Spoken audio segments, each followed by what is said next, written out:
आज इस सभा में मुझको मेरे पसंद के लिए मौका दिया गया है, इसके लिए आप सबों को आभार व्यक्त करता हूँ। मंच पर उपस्थित व्याख्याता महोदय और हमारे सभी विद्वत शिक्षक समाज, प्रेरक प्रसंग के रूप में जिस विषय को मैं बताने जा रहा हूँ, उस विषय या उस कथा कहानी से आप सब लगभग अवगत हैं। कुछ ने तो पढ़ा भी होगा, कुछ ने सुना। बात प्राचीन काल की है।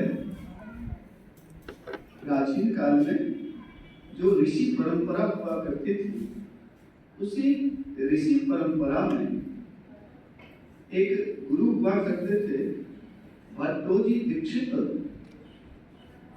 उस गुप्त आश्रम में उस भट्टोजी दीक्षित जो महान विद्वान थे, ऋषि थे, उनके आश्रम में कई बच्चे आते थे पढ़ने। तो प्राचीन काल की व्यवस्था थी, यज्ञोपवीत संस्कार के बाद बच्चे आते ही थे आश्रम में पढ़ने। उन्हीं बच्चों में एक बच्चा था वरदराज। अन्य बच्चों की तरह वो भी उस आश्रम में लगातार अध्ययन किया, कई वर्षों तक अध्ययन किया, लेकिन जो फलाफल सामने आना चाहिए, जो विकास उसमें होना चाहिए, वो नहीं हो पा रहा था। जो गुरुदेव थे, उन्होंने भी उसके साथ व्यक्तिगत तौर पर भी काफी प्रयास किया, नहीं हो पाया। जो उम्मीद की जाती थी, उम्मीद तो क्या, जो सामान्य डेवलपमेंट, जो सामान्य विकास होना चाहिए था, वो भी नहीं हो पाया। एक स्थिति ऐसी आई कि उस बच्चे के, उस वरदराज के साथ जो बच्चे पढ़ते थे, वो तो उत्तीर्णता प्राप्त कर ही चुके थे। जो उनके पीछे कई वर्षों पीछे तक के बच्चे जो थे, वो भी उत्तीर्णता प्राप्त करके निकल चुके थे, लेकिन वरदराज वही का वही रुका रह गया। अंत में गुरुदेव ने उसको सलाह दी कि देखो, ऐसा करो कि अब तुम गार्हस्थ जीवन में चले जाओ, घर जाओ, वहां जो भी दिशा कार्य मिले उसे कर। यानी आश्रम छोड़ने की सलाह प्रेमपूर्ण ढंग से दी गई। वरदराज बड़े ही भारी मन से, उथल पुथल विचारों के साथ वो आश्रम से निकला। जा रहा था, रास्ते में प्यास लगी, कुएं के पास बैठा। कुएं के पास जहां पनिहारी पानी भर रही थी, वहां जो भी माता बहनें थी, उनसे पानी याचना की, पानी उसे पिलाया गया। वहां बैठे बैठे एक दृश्य उसने देखा कि कुएं के मुनेर पे जो पत्थर हैं, वो घिसे हुए। उस पर जो उसकी नजर गई, उसने पूछ डाला, वहां जो पनिहारी थी, उससे उसने पूछ डाला कि ये पत्थर क्यों घिसा हुआ है। तो पनिहारी ने जवाब दिया कि भाई ये रस्सियां, ये बाल्टी वाली रस्सियां बराबर ऊपर नीचे होते रहती है, उसी के असर से वो पत्थर घिस चुका है।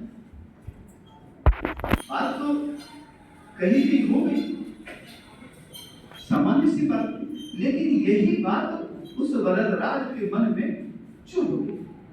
बिजली जैसी झटका उसको लगा। ऐसा हो सकता है क्या?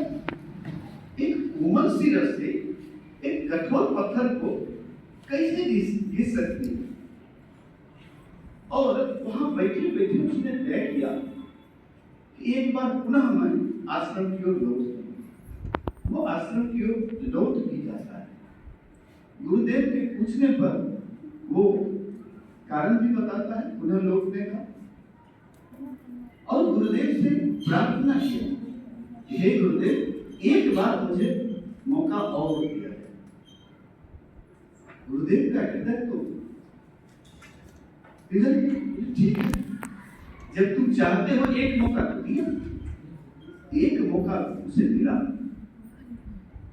इतना अध्ययन किया, ऐसा अध्ययन किया, वो संस्कृत व्याकरण का महान विद्वान बन गया। साधारण व्यक्ति भी नहीं रहा, संस्कृत व्याकरण का ऐसा विद्वान बन गया जिसने पाणिनि के व्याकरण की समीक्षा की, व्याख्या, लघु सिद्धांत कौमुदी, मध्य सिद्धांत कौमुदी नामक उसने रचना की, और वो रचना आज भी संस्कृत व्याकरण के क्षेत्र में मील का पत्थर है।